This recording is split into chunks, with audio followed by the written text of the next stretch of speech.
पाकिस्तान विरुद्ध जो स्ट्राईक करण्यात आला आहे त्याच्या पार्श्वभूमीवरती भारतातील काही मोजक्या ठिकाणी मॉकड्रिल करण्याचा निर्णय आधीच जाहीर झाला होता। प्रशासनाकडून त्याची तयारी देखील करण्यात येत होती। पुण्यामध्ये जिल्ह्यात 3 ठिकाणी मॉकड्रिल करण्याचं काल जाहीर करण्यात आलं होतं। आज त्यामध्ये आणखी 3 ठिकाणांची वाढ करण्यात आली आहे। आपल्यासोबत पुण्याचे जिल्हाधिकारी आहेत जितेंद्र डुडी सर।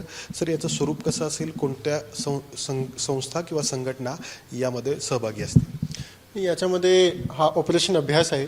मॉकड्रिलला जे आपण नाव दिलेलं आहे शासनाने, ते ऑपरेशन अभ्यास आपण आज करतो आहे। आज सकाळी 1 तासाची मीटिंग सर्व विभागासोबत झाली। त्याच्यामध्ये सिव्हिल डिफेन्स हा सर्व ऑपरेशन अभ्यास लीड करणार आहेत। याच्यामध्ये NCC NSS नेहरू युवा केंद्राचे कॅडेट्स असणार आहे। त्याच्याशिवाय महसूल विभाग, पोलीस प्रशासन विभाग, महापालिका, आरोग्य विभाग, फायर ब्रिगेड डिपार्टमेंट हा सर्व लोकांचा याच्यामध्ये समावेश असणार। काही कॉलेजेसचे विद्यार्थी त्या ठिकाणी सुद्धा येणार आहेत आणि हा 6 ठिकाणी आपण करतो आहे। आज मीटिंगमध्ये डिसाईड केलं आहे की अजून 3 ठिकाणी करू। एक इंडस्ट्रियल एरियासुद्धा आपण कव्हर करून घेऊ। त्यासाठी कोथरूड वनाज हा इंडस्ट्रियल एरियामध्ये सुद्धा आपण आज 4 वाजता ऑपरेशन अभ्यास करणार आहोत। आणि त्याच्याशिवाय PMC पुणे महापालिका आणि पिंपरी चिंचवड महापालिका ते दोघेही प्रशासकीय बिल्डिंगमध्ये सुद्धा हा अभ्यास केला जाणार आहेत। असे एकूण 6 ठिकाणी आज संध्याकाळी 4 वाजता जवळपास 2 तासाचा हा पूर्ण अभ्यास असणार आहे। या सगळ्यामध्ये नागरिकांनी काय त्याच्यातून शिकावं असा त्याच्या पाठीमागचा उद्देश आहे? अशा उद्देश हाच आहे की लोकांची तयारी असली पाहिजे। घाबरायची अजिबात त्याच्यामध्ये आवश्यकता नाही आहे।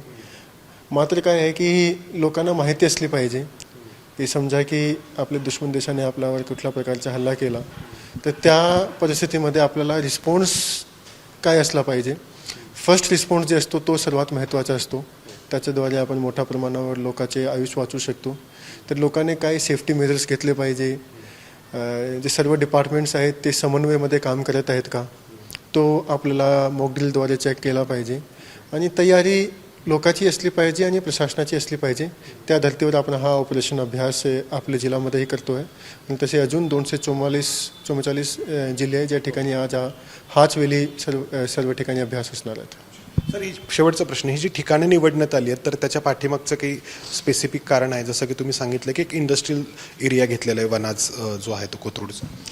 उद्देश आहे की वेगवेगळे भागाचे वेगवेगळे प्रकारचे एरिया कव्हर केले पाहिजे। शहरी भाग झाले पाहिजे, ग्रामीण भाग असले पाहिजे, एक छोटा टाउन पण कव्हर झाला पाहिजे आणि इंडस्ट्रियल एरिया पण कव्हर झाला पाहिजे।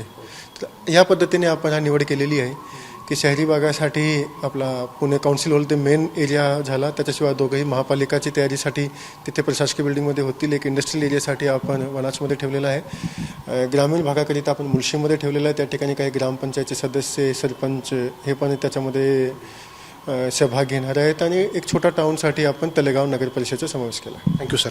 तर पुण्यामध्ये जिल्ह्यात 6 ठिकाणी हे मॉकड्रिल होणार आहे। का होणार आहे याचा उद्देश देखील आपण जिल्हाधिकाऱ्यांकडून ऐकला। कॅमेरामन अमोल गवाळे, समंदार गुंजारी, ABP माझा, पुणे।